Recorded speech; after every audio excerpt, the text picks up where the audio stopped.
Natalie Holzer keceplosan rencananya untuk menikah lagi. Natalie Holzer mengisyaratkan akan menikah tahun depan dengan pacar barunya, Faris.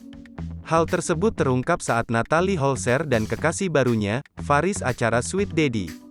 Awalnya, Natalie Holzer menepis tudingan pacaran settingan dengan Faris. Namun, Natalie Holzer keceplosan mengungkapkan rencana menikah tahun depan dengan Faris.